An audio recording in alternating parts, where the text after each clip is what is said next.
الحمدللہ وحدہ لا شریک لہ والصلاة والسلام علی من لا نبی بعدہ وعلی آلہ واصحابہ الذین اوفوا عہدہ اما بعد۔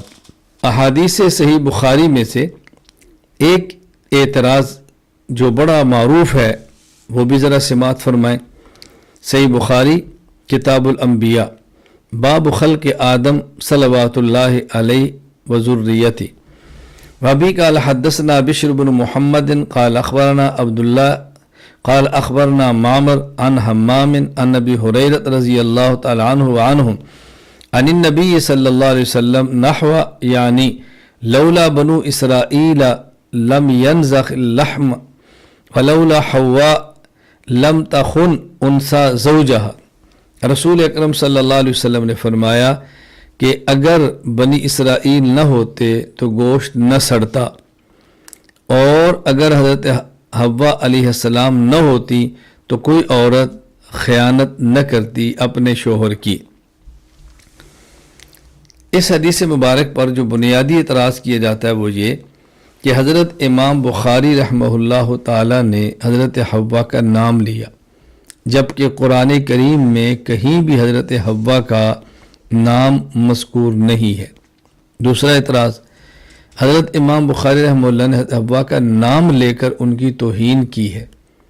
حضرت حوا کا نام لے کر کہ حوا نہ ہوتی تو کوئی عورت خیانت اپنے شوہر کی نہ کرتی، گویا کہ حضرت حوا نے اپنے شوہر کی خیانت کی ہے۔ نمبر 3، خیانت کی نسبت حضرت امام بخاری رحمہ اللہ تعالی نے حوا کی طرف کی ہے کہ جو کہ نامناسب ہے۔ تو بنیادی اعتراض انہوں نے 3 کیے ہیں۔ نمبر 1، قرآن نے حضرت حوا کا ذکر نہیں کیا، نام لے کر امام بخاری نے ذکر کیوں کیا؟ نمبر 2، حضرت امام بخاری نے حضرت حوا کا نام لیا تو گویا نام لے کر حوا کی توہین کی ہے۔ نمبر 3، حضرت امام بخاری نے نسبت کی ہے خیانت کی حضرت حوا کی طرف، اور حضرت حوا کی طرف خیانت نسبت کرنا یہ ان کی شان کے خلاف ہے، تو یہ ٹھیک نہیں ہے۔ ذرا بات اچھی طرح سمجھ لیں، رسول اکرم صلی اللہ علیہ وسلم نے کیا بات سمجھائی ہے۔ ایک تو آپ نے فرمایا کہ بنی اسرائیل کو تازہ من و سلوہ ملتا، تازہ گوشت ملتا، کھانے کے لیے چیزیں ملتی، اور انہوں نے جب نہ قدری اور نہ شکری کی تو گوشت سڑنا گلنا شروع ہو گیا۔ اگر بنی اسرائیل یہ کام نہ کرتے تو بعد میں ایسا کبھی نہ ہوتا، تو ان کی وجہ سے گوشت سڑنا ہوا، ورنہ گوشت اتنی بڑی اللہ کی نعمت تھی کہ بغیر گلے اور سڑے ملتا رہتا۔ جس طرح دیکھیں گھی ہے خالص ہو تو وہ سال بھر بھی پڑا رہے، 2 سال بھی پڑا رہے تو خراب نہیں ہوتا۔ شہد ہے سال بھی پڑی رہے تو خراب نہیں ہوتی۔ اس طرح گوشت بھی سال پڑا رہتا تو خراب نہ ہوتا۔ تو بنی اسرائیل کی ناشکری کا نتیجہ نکلا کہ ہمیشہ کے لیے اب گوشت میں گلنے کی یہ صفت آ گئی ہے۔ حضرت حوا جنت میں تھی، آدم علیہ السلام کے ساتھ تھی، آدم علیہ السلام کی بیوی تھی، بیوی ہونے کی وجہ سے ان کے تابع اور ماتحت تھی۔ تو حضرت حوا کے بارے میں جو حضرت امام بخاری نے بیان کیا، حضرت امام بخاری کا بیان نہیں ہے، رسول اکرم صلی اللہ علیہ وسلم کا ارشاد ہے۔ اب یہ بات تو کہنا ذرا مشکل ہوتا ہے اعتراض کرنے والے کو کہ یہ کہ رسول اللہ صلی اللہ علیہ وسلم نے بات غلط کی ہے، تو حضرت امام بخاری کا نام لے کر احادیث کا انکار کر دیتے ہیں، یعنی یہ بات ہو ہی نہیں سکتی کہ حضور فرمائے بخاری نے غلط کی ہے۔ تو حضرت امام بخاری کے تردید کی آڑ میں اصل میں احادیث کا انکار کیا جاتا ہے اور کچھ بھی نہیں ہے۔ بات اچھی طرح سمجھ لیں، یہ جو اشکال ہے کہ قرآن کریم میں حضرت حوا کا ذکر نہیں کیا، بخاری نے کیا ہے۔ حضرت حوا کا ذکر ہو یا نہ ہو، اللہ نے قرآن کریم میں حضرت آدم اور حوا دونوں کا ذکر فرمایا ہے۔ آدم علیہ السلام کا نام لے کر اور بیوی کا نام لیے بغیر، لیکن ذکر کیا ہے، نسبت کی ہے، خطاب کیا ہے، ان کا تذکرہ فرمایا ہے۔ تو حضرت امام بخاری نے اگر نام ذکر کیا تو امام بخاری نے نہیں کیا، رسول اکرم صلی اللہ علیہ وسلم فرمایا ہے تو امام بخاری نے نقل فرمایا۔ تو رسول اکرم صلی اللہ علیہ وسلم سے بڑھ کر قرآن کریم کی تفسیر کرنے والا کون ہو سکتا ہے؟ وما ينطق عن الهوى ان هو الا وحی یوحی، اگر قرآن کریم کو لفظ ارشاد فرمائے تو سب سے پہلے اس کی تفسیر تو وہ ہے جو رسول اللہ صلی اللہ علیہ وسلم فرماتے ہیں۔ تو جب قرآن کریم نے بار بار تثنیہ کا ذکر فرمایا، لا تقربا هذه الشجرہ، تم دونوں اس درخت کے قریب نہ جانا، اب بندہ سوچتا ہے ایک تو آدم تھے، دوسرا کون تھا؟ تو دوسرا جو تھا اس کی تفسیر اللہ کے نبی فرمائیں گے نا، کیا حوا تھی؟ تو نام تو رسول اکرم صلی اللہ علیہ وسلم لینا ہے۔ اس طرح تو کتنے منکرین حدیث ہیں کہ جن کے انکار حدیث کی بنیاد ہی ہوتی ہے کہ یہ چیز قرآن کریم میں نہیں ہے، جب قرآن میں نہیں تو ہم نہیں مانتے۔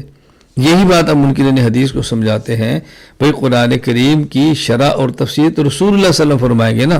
تو جب قرآن کریم نے دو کا ذکر کیا، لا تقربا هذه الشجرہ، قرآن کہتا ہے فَأَزَلَّهُمَ الشَّيْطَانُ، قرآن کریم کہتا ہے اہبطا منہا جمیعا، تم دونوں، فَوَسْوَسَ لَهُمَ الشَّيْطَانُ، یہاں بھی ہما دونوں کا ذکر ہے، لِيُبْدِيَ لَهُمَا مَا وُرِيَ عَنْهُمَا مِنْ سَوْآتِهِمَا۔ دیکھیں ایک آیت میں کتنی بار دو کا ذکر آیا، وہ دو کون تھے؟ ایک حضرت آدم، دوسری حوا۔ یہ کس نے بتایا؟ رسول اکرم صلی اللہ علیہ وسلم نے۔ کیوں بتایا؟ قرآن حضور پہ اترا تو حضور سے بڑھ کر کون سمجھا سکتا ہے کہ یہ کون تھے؟ اس لیے اگر قرآن کریم ان کا نام ذکر نہیں تو یہ بات قابل اعتراض نہیں ہے۔ ان کا نام قرآن میں نہیں تھا تو حدیث پاک میں آ گیا، اس میں اشکال کی بات کیا ہے؟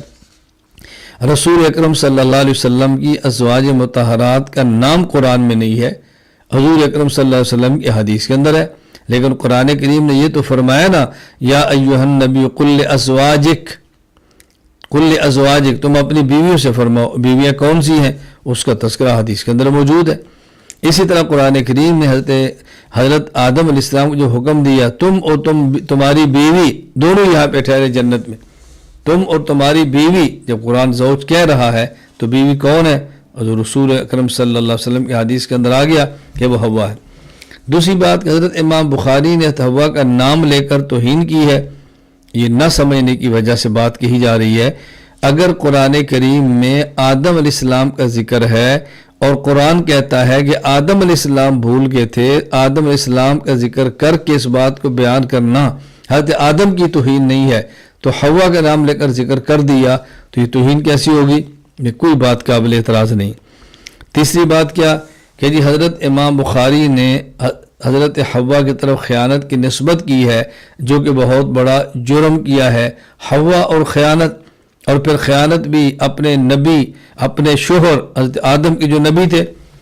یہ اشکال بنیادی طور پر خیانت کا مفہوم نہ سمجھنے کی وجہ سے ہے۔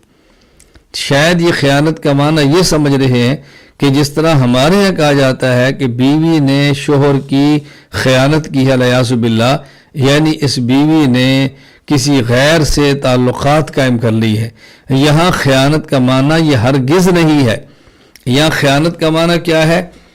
یہ بات اچھی طرح سمجھ لیں، محدثین نے بالکل اس کی وضاحت کی ہے، فتح الباری وغیرہ میں ہے، وَلَيْسَ الْمُرَادُ الْخِيَانَةُ مِنْ ارتكاب الفواحش حاشا وکلا وَلَكِنْ مَالَتْ إِلَى شَهْوَةِ النَّفْسِ مِنْ أَكْلِ الشَّجَرَةِ، یہ ہے معنی۔ یہ بات اچھی طرح سمجھے کہ خیانت کا معنی یہ نہیں کہ انہوں نے کوئی گناہ کیا تھا۔ خیانت کا معنی یہ ہے کہ حضرت حوا مائل ہو گئی درخت کے کھانے کی طرف، اور جب اس طرح خود مائل ہو گئی تو بیوی تھے اپنے شوہر کو بھی مائل کر لیا، اپنے شوہر کو بھی مائل کر لیا۔ باقی کسی کا یہ کہنا کہ حضرت حوا کا مائل ہونا اور حضرت آدم کو مائل کرنا یہ معصیت تھی، معصیت نہیں تھی، ایک اجتہادی خطا ہو سکتی ہے۔ وہ بھی کیسے کہ قرآن کریم کے اندر آتا ہے فوسوس لہما الشیطان، شیطان نے ان دونوں کے دلوں میں وسوسہ ڈالا۔ دونوں کا مطلب وسوسہ حوا کے دل میں، حضرت حوا نے آدم سے بات کی، ظاہر بیوی تھی، شوہر سے بات کر سکتی تھی۔ وہ وسوسہ کیا تھا؟ وسوسہ یہ تھا کہ دیکھو اللہ تعالیٰ نے جو آپ کو یہ فرمایا ہے کہ فلاں درخت کو نہ کھاؤ، تو یہ کھانے کی وجہ یہ نہیں ہے کہ اس درخت کا کھانا حرام ہے، ناجائز ہے، یہ نہی شرعی نہیں ہے، بلکہ نہی طبعی ہے۔ یہ منع اس لیے کہا کہ تمہیں جنت میں بنایا تمہارا وجود ابھی اس کھانے کا متحمل نہیں ہے، اس لیے منع کیا، ورنہ گناہ کی بات نہیں ہے، اور وہ پہلے کی بات ہے۔ اب ایک عرصہ گزر گیا ہے، اب تمہارے جسم میں صلاحیت اور طاقت آ گئی ہے، اب تم کھانا چاہو تو کھا سکتے ہو، اور کھاؤ گے تو نتیجہ کیا نکلے گا؟ تمہیں اللہ تعالیٰ ہمیشہ جنت میں رکھیں گے اور تم فرشتوں میں شمار ہو جاؤ گے۔ اس وقت تمہاری طبیعت کا، تمہاری عمر کا، تمہارے جسم کا تقاضا یہ تھا کہ اس کو نہ کھاؤ، اب تمہارا جسم اس کو برداشت کر سکتا ہے، اب تم کھاؤ تو تم ہمیشہ جنت کے اندر رہو گے۔ یہ ایسے ہی ہے، بات سمجھے کہ جس طرح حکیم کسی مریض سے، میں سمجھانے کے لیے بات کر رہا ہوں کہ بھئی تم نے فلاں خوراک نہیں کھانی، اس نے چھوڑ دی، اب اس کی طبیعت میں فاقہ ہوا، اس نے حکیم کے پوچھے بغیر کسی اور کے کہنے پر کھا لی، بھی کھا لو، کہ مجھے تو حکیم نے منع کیا ہے، کیا بھی اس لیے منع کیا ہے کہ تمہارا معدہ اس کا متحمل نہیں تھا، اب الحمدللہ تمہارا معدہ ٹھیک ہے، کھا لو۔ جب اس نے کھائی تو اس کو تکلیف ہوگی، اب حکیم نے اس کو ڈانٹ دیا کہ تم نے کیوں کھائی، میں نے منع کیا، تم نے کیوں کھایا، اس کا نقصان دیکھا۔ اب وہ کہتا ہے حکیم صاحب میرا مقصد قطعاً آپ کی نافرمانی نہیں تھی، آپ کی بات کو توڑنا نہیں تھا، بس مجھے میرے دوست نے کہا کہ جب حکیم صاحب نے منع کیا تھا تمہارے معدے میں ہمت نہیں تھی، اب تمہارے معدے میں ہمت ہے، کھا لو، تو میں نے آپ سے پوچھا نہیں اور کھا لیا، میں آپ سے معذرت کرتا ہوں۔ اب کوئی بھی نہیں کہتے اس نے نافرمانی کی ہے، کوئی بھی نہیں کہتے اس نے گناہ کی ہے، کوئی بھی نہیں کہتے اس نے اپنے حکیم کی بات کو ماننے سے انکار کیا، کوئی بھی نہیں کہتا۔ اس کی اور اس سے آسان مثال سمجھ لیں، جب بچہ پیدا ہوتا ہے تو بچے کو ابتدائی طور پر خوراک کون سی ہے؟ ماں کا دودھ ہے یا کوئی اور دودھ ہے۔ اب دودھ میں غذائیت بھی ہے، نرمی بھی ہے، وہ جلدی ہضم بھی ہو جاتا ہے، اس کے فوائد ہی فوائد ہیں، لیکن ایک وقت آتا ہے کہ دودھ کے بعد نرم نرم غذا دیتے ہیں، ایک وقت آتا ہے بچہ سخت غذا بھی کھا لیتا ہے۔ اب ایک بچے نے دودھ چھوڑا، نرم غذا پر آیا، تو کسی نے اس بچے کو یہ سمجھ کر کہ ماشاءاللہ یہ غذا کھانا شروع کر دیا ہے، معدے میں اتارنا شروع کر دیا ہے، تو کچھ غذا ایسی دے دی جو ثقیل تھی، دیکھنے میں نرم تھی لیکن تھی ثقیل، اس کا معدہ اس کا متحمل نہیں تھا، اب اس نے کھا لی، بچے کو تکلیف ہوگی۔ تو اگر ماں کہہ دے، باپ کہہ دے آپ نے کیوں کھلایا، میں نے کہا میں تو 2 دن سے آپ کے بچے کو دیکھ رہا ہوں، 3 دن سے دیکھ رہا ہوں، ماشاءاللہ یہ تو اچھی خوراک کھا رہا ہے۔ کبھی خوراک کھاتا ہے لیکن ہم وہ خوراک دیتے ہیں کہ جو نرم تو ہو اور زیادہ وزنی نہ ہو، تم نے اس کو وہ خوراک دے دی ہے جو نرم تو ہے لیکن وزنی ہے، ثقیل ہے، اس کا معدہ اس کو برداشت نہیں کر سکتا تھا، کہتا نہیں میں معذرت چاہتا ہوں، میں بات سمجھ نہیں سکا، اس لیے ایسی ہو گیا۔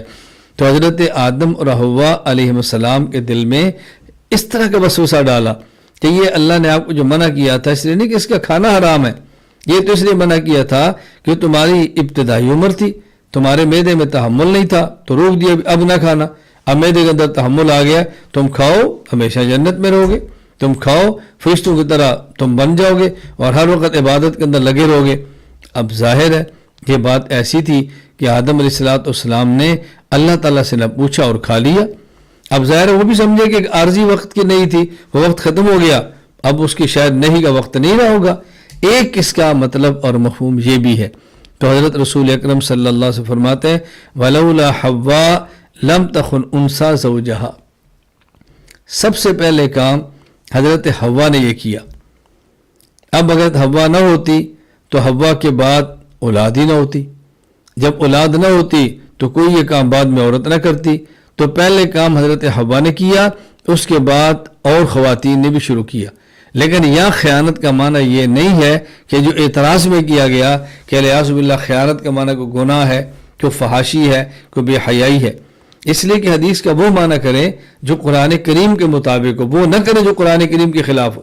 جب قرآن کریم خود یہ بات فرما رہا ہے، قرآن کریم خود یہ بات فرما رہا ہے کہ الطیبات للطیبین، اور قرآن کہتا ہے الخبیثات للخبیثین، کہ پیغمبر کے نکاح میں پاکیزہ عورت آتی ہے، پیغمبر کے نکاح میں فحش عورت نہیں آتی، نبی کے نکاح میں کافر عورت ہو سکتی ہے مگر فحشہ نہیں ہو سکتی۔ یہ فحاشی اور بے حیائی ایک سوسائٹی کا عیب ہے جس سے اللہ نبی کو محفوظ رکھتے ہیں۔ تو حدیث کا معنی بیان کرتے وقت اس بات کا خیال کرنا چاہیے کہ حدیث کا کوئی معنی ایسا بیان نہ کریں جو قرآن کریم کی آیت کے خلاف ہو۔ تو اعتراض امام بخاری پر نہیں بلکہ اعتراض ان پر ہے کہ جن لوگوں نے قرآن کریم کو نہیں سمجھا یا حدیث پاک کو نہیں سمجھا، کبھی قرآن پہ اعتراض کر دیا ہے اور کبھی ان لوگوں نے حدیث پاک پر اعتراض کر دیا ہے۔ اللہ تعالی ہمیں بات سمجھنے کی توفیق عطا فرمائے۔ وآخر دعوانا الحمد للہ رب العالمین۔